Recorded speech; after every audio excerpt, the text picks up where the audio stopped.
Hello, everyone, and welcome to the Able Voices podcast.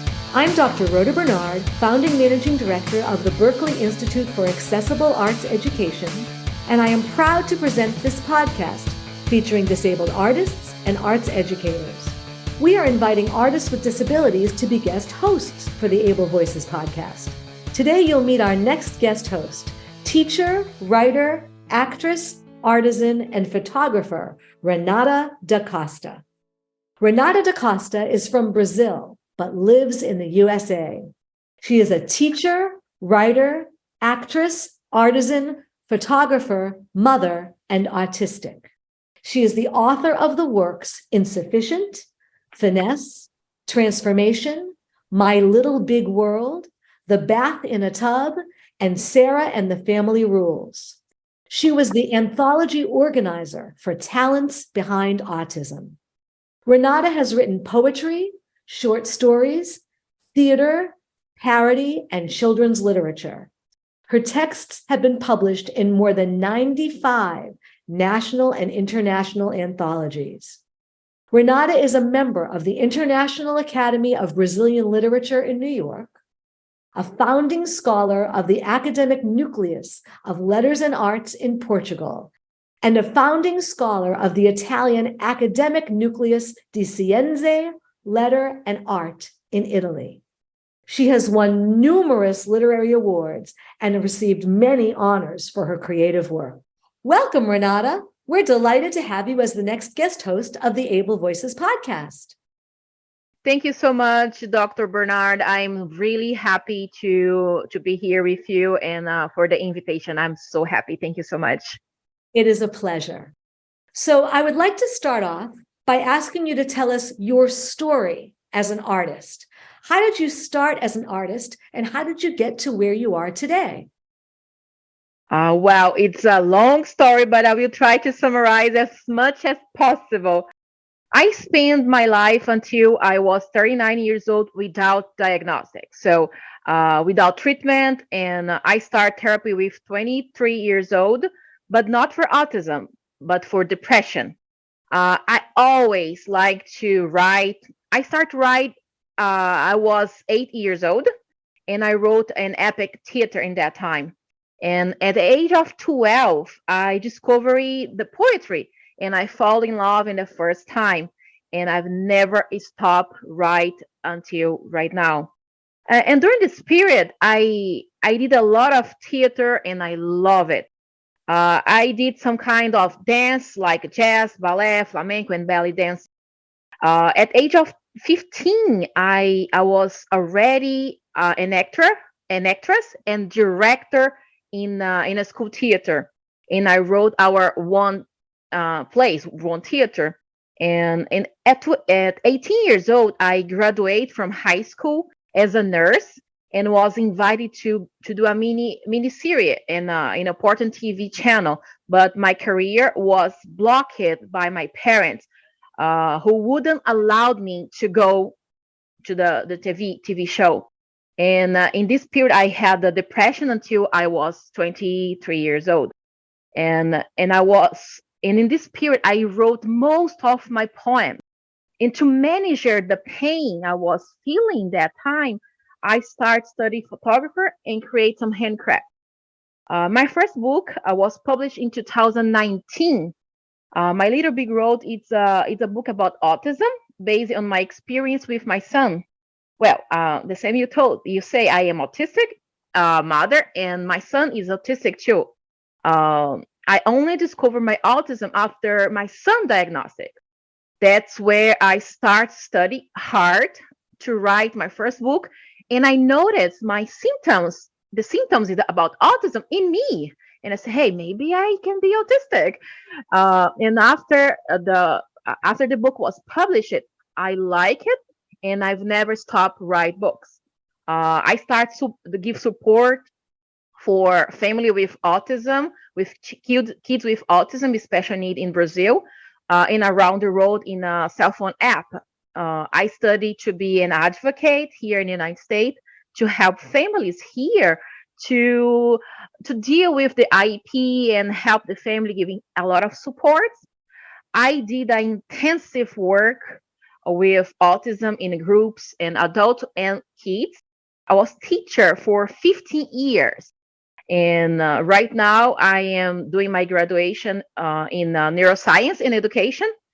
And I being awarded to the best Brazilian children's writer in the United States in 2022. So this is my resume. It's fantastic. There are some things that strike me about your story that I just want to point out because they're fascinating. You have this constant drive to create. From a very young age, you've always been creating. That's something that I hear in your story. And the other piece is that you've always been learning. And I think those two are drives within you that have taken you to new opportunities, to honors and awards, to all kinds of new things. And I think that's something really interesting and unique. A lot of people don't have those drives, Renata. It's really interesting to hear. I want to focus on something that you mentioned, which was that you were not diagnosed until you were an adult, which is unusual. Most people with autism are diagnosed when they're children. Can you talk a little bit about that diagnosis at that time and what that was like for you? Yes, sure. So when my son received diagnostic, he was 6 years old. So I came to United States trying to find my son diagnostic because he didn't get in Brazil. So I moved to United States 2015 and trying to find him his diagnostic. So and when he received autism diagnostic and I start studying, I say, hey, all symptoms it's in me. I have all these problems, all this issue about autism in whole my life. And everybody in that period say, Renata, why you want to know you are autistic or not? This do not change your past. And I say, yes, definitely will not change my past, but I will understand and do my future better. So, and I decided, try to do the test and come to diagnostics. You are autistic. And I say, now I understand all my problems, all my issues in whole my life. I understand why I'm frustrating. I understand my frustration. And yes, and I decided to study about autism to help people with autism. It's fantastic and really interesting that hearing that diagnosis and having that diagnosis, on the one hand, it made things make sense. But on the other, again, this drive, now there's a drive to service here, right? That you took that experience and said, I can help people. And you're doing that. That's incredible. Thank you so much. Can you tell us a little bit about your arts education? I imagine most of it was in Brazil. How did you learn how to write? How did you learn how to be an actress? How did you learn how to do these things? That's interesting because I learned everything by myself. So I self-teach myself. I went to libraries. I tried to find a course, and the theater I start studying about because I had the issue to go in the public. And I say, hey, if I have a problem to go in the public, I need to study something to help me in this way. So yes, I study everything by myself. And of course, photographer, I went to school. After I start theater, I went to school too. But my parents never give me, oh, let's go do it. No, every time say, no, you cannot do that. But I start learn hiding from my parents, for myself. That's really interesting and really difficult to teach yourself all of these things. So, and then to have such success, that's amazing. Can you tell us what you're working on now? Right now, it's funny because right now I'm writing my books. But I absolutely really active with any arts, craft, everything. I am currently doing some new theater and a monologue about autism. This year I published 3 books and I reformulate a previous one, the My Little Big Road. I did his in Spanish right now.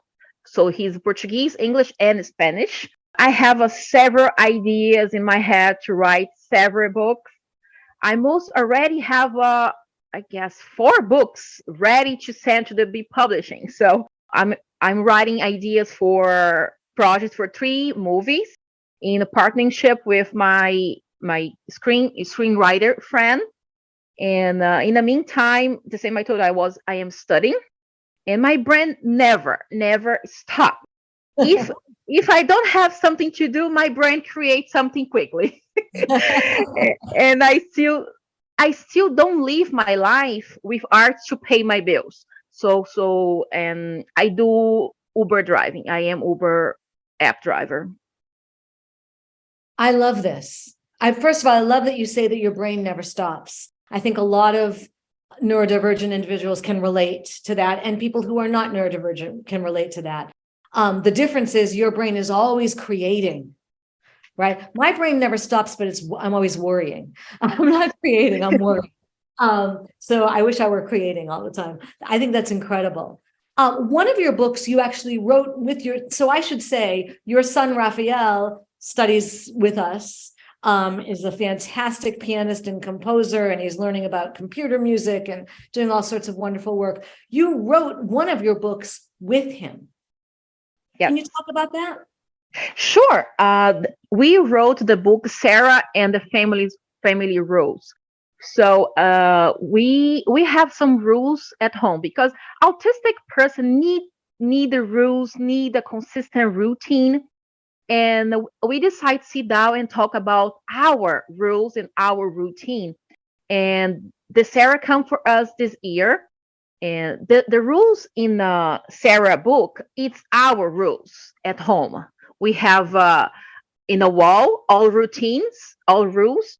And come my first baby girl, because all my books is a boy, and the Sarah is my first girl. So so it's our rules to be consistent and help kids with autism. And the book it's interactive because in the end of the book have a page to coloring, have a page to the child talk with the parents about his own rules and draw in a book. So it's interactive book with the kids. I love that. And I love that, first of all, that it's a collaboration with your son, which I just think is beautiful. And that the book is a book. It's a work of art. It's interactive. It provides service. Again, it's educational. It's helping people and their families. So many things all at once. I love that. What advice would you give to a young artist who has a disability? I believe the first advice I will not give for the person with disability. I will give for the parents with children with disability. Okay. And the advice will be never give up on your child. Encourage him, help him, smile, create, reinvent. Because sometimes what we most need to hear is, congratulations, you did it. So stimulate your child. And for the people with disability, my advice is don't stop. Don't give up at your first no. No, you cannot do that. No, never stop. And the first door of your face, don't stop. Don't give up. Study what you like. Do what you want. You can be what you want to be. You just need to do it. I love that. That is a beautiful sentiment and something we all need to hear, and a perfect place to end our conversation. I want to thank you, Renata, for sharing your experience and your thoughts with us today. We're really looking forward to the episodes where you will be interviewing artists with disabilities, and we'll have more updates on that soon. But thank you today. I know that our listeners are really going to enjoy this conversation. Thanks so much. Thank you so much. And I'm so happy for the invitation, and see you soon.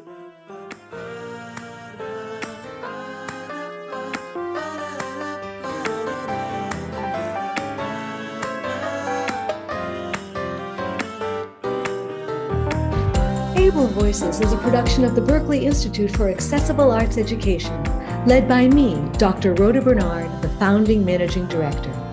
It is produced by Daniel Martinez del Campo. The intro music is by Kai Levin, and our closing song is by Sebastian Batista. Kai and Sebastian are students in the arts education programs at the Berklee Institute for Accessible Arts Education.